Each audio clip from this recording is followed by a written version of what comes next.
Hello, my name is Duncan Moss, and I'm a lay minister here in Verwood, and this is my thought for this coming week.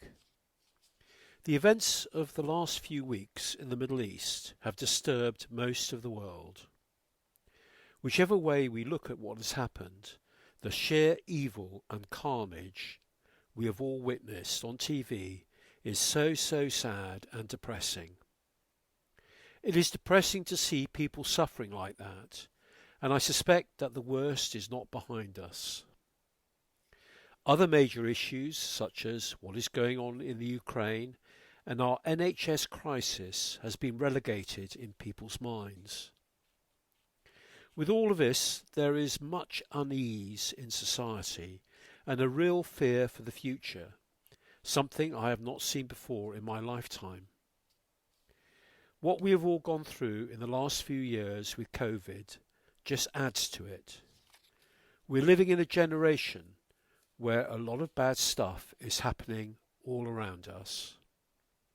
If we were to strip away what is happening in the Middle East and the Ukraine, what would we be left with? The cost of living crisis and, of course, global warming. I have never known a time in my life when so much negative emotion, such as fear, has been placed on people at the same time. Not only because of those national and global issues, but also those 21st century problems which are really affecting our younger people. Social media, in many of its forms, has a dreadful downside. And we now live in a world where it is expected for us to be perfect in many ways, and which wrongly promotes materialism to be the way of life. It is no wonder that we are seeing in this country an exponential rise in mental health problems, especially amongst our younger people. Surely a large proportion of all of it is caused by emotions resulting from the fear and worry about the world we live in. We as a society, and especially the TV and the press, are very good at fueling that fear. I know a number of people who have said that they find the best way to improve their mental health is by not watching or listening to the TV.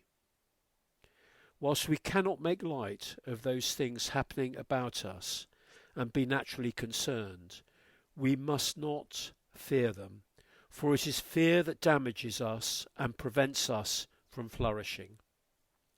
Jesus made that point very clear to not only his disciples, but all who listened to him as well. He said, "Can any one of you, by worrying, add a single hour to your life?" He also said, "Do not worry," so many times. He must have meant it for those who believe in God. And Jesus lived in a time and place where there were invading armies, the Romans, and a puppet regime in place, King Herod, who were very anti-Christian, and where there was great poverty. Whether it is true or not, I don't know, but it is often said that there are 365 references in the Bible to fear not or worry not, or words to that effect. I have never counted them, but I do find that number rather interesting. To me, that says that God feels that we should continually remind ourselves every day that as Christians, God has redeemed us, and we must not let that negative emotion of fear rule our lives, even with all that is going on around us. And so I encourage all to think about putting fear back in its rightful box in our emotions and not letting it take hold of us, so that we can be naturally concerned for the issues of this world in a life-affirming way rather than life-depressing way. Thank you for listening, and please continue to pray for peace in those troubled areas around the world. Amen.